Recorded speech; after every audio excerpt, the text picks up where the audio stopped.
still public comment? Yes, it is. Yes, it is, Lou. You came right in the nick of time. Lou Martino. Regarding Mr. Barnett's statement earlier, be careful what you ask for, number one. Number two, we have a new Commissioner of Education in Kansas, Dr. Randy Watson. I went to a 7-hour conference last week at Greenbush talking about what the state of education is in Kansas. There are some huge changes coming. The finances for Kansas right now are in horrible shape. The bond rating for Kansas schools has gone down significantly. It's going to be difficult for schools to raise bond issue money to repair their schools. The block grant has boxed a lot of schools in, meaning school districts like Topeka and Wichita, Kansas City. If they have increased enrollment, they get no more money per pupil like we did in the past with the equitable school financing that we had before. So the Kansas State Board of Education, Kansas Association of School Boards are looking at ways in the next 2 years on how to finance equitably the school districts in Kansas. There should be a Kansas Supreme Court decision coming up in November. Correct me if I'm wrong. I believe it's coming up in November, and that will give us some information as how school districts will be financed in Kansas. We have school choice in Kansas and in Parsons. Kids in Parsons can go to Altamont, they can go to St. Pat's if these schools will accept them, and vice versa. We have kids coming into 503 from Altamont and vice versa. There is school choice, despite what some naysayers say.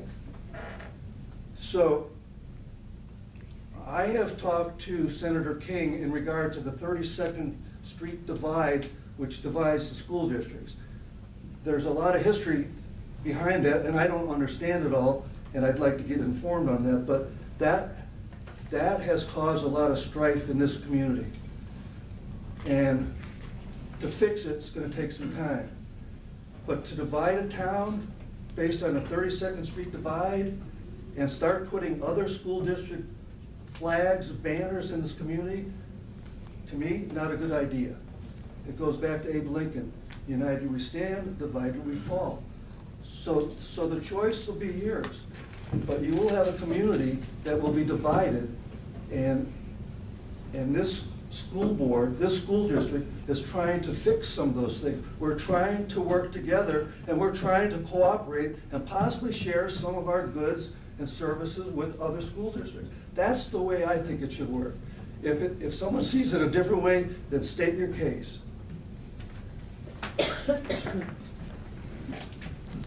In response to Mr. Martino, I didn't divide it. I wanted it anywhere. Right up here's where it got divided, 32nd, hanging out west. I think it ought to be united. We all work together in here. We're all school district people. And I don't see any good reason why we don't blend it. We blend our students back and forth from school to school. We blend everything. And he's trying to say it's divided. I didn't divide it. It was said, put your signs out west on your district. I didn't do that.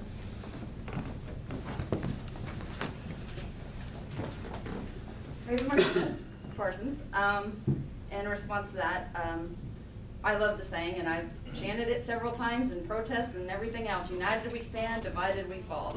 And I actually believe that that means that if we can unite as a community, whether you go to Altamont or Parsons, then we should, as a city, support both of the school districts that pay taxes, property taxes, to the city limits and stand united.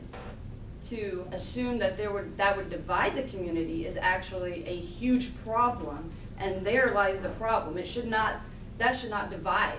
It should unite us all together. It should make us, work together more. I mean, one school's ag, one school's got like great robotics.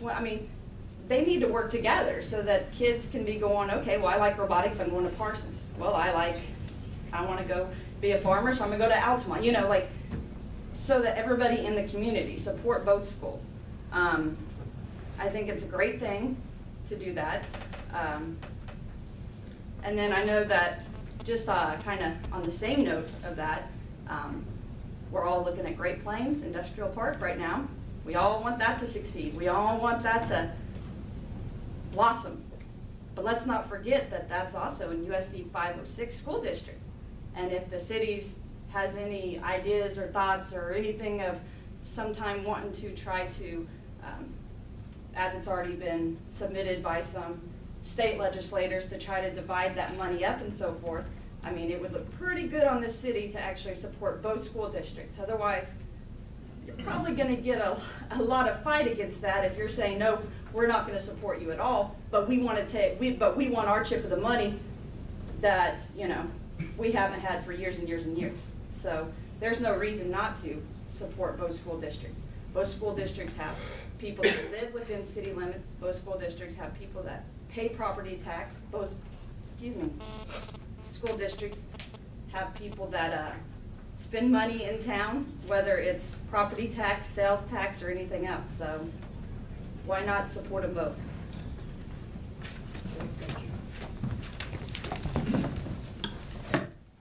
Any more public comment?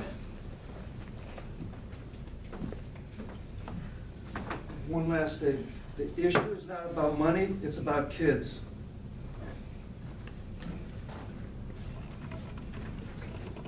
Anything else?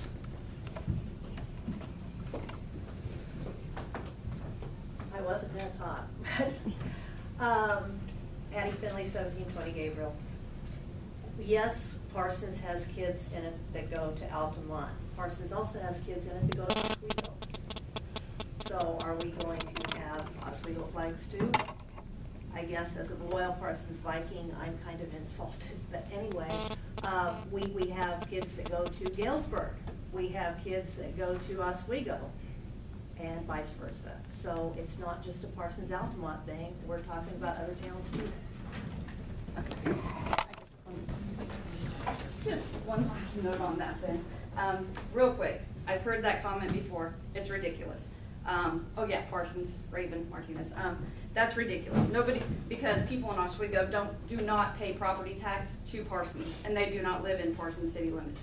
People that are in, well, Oswego, they may send their kids to Oswego, but that's their choice.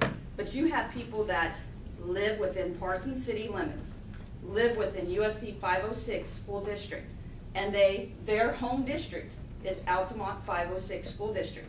They are doing absolutely nothing wrong. They're not turning on the city. They're not turning on anybody. They're going to the school district, which is their home school district. And many people like to say the problem is the people that send their kids out of district. Well, they're sending their kids to the school district they live in. Why punish them? Why tell them that the city does not support them? They need and they deserve the support the same way as any kid that lives in and goes to Parsons School District. They didn't go out of district. They didn't make any choice not to. So thank you. All right, anybody else? I'm Michael Stein, Parsons. I just saw today a video that was made by the Parsons High School Video Productions class, and I think it was a very good production. Lafayette County also does good work and the programs they have. So I think all students in the county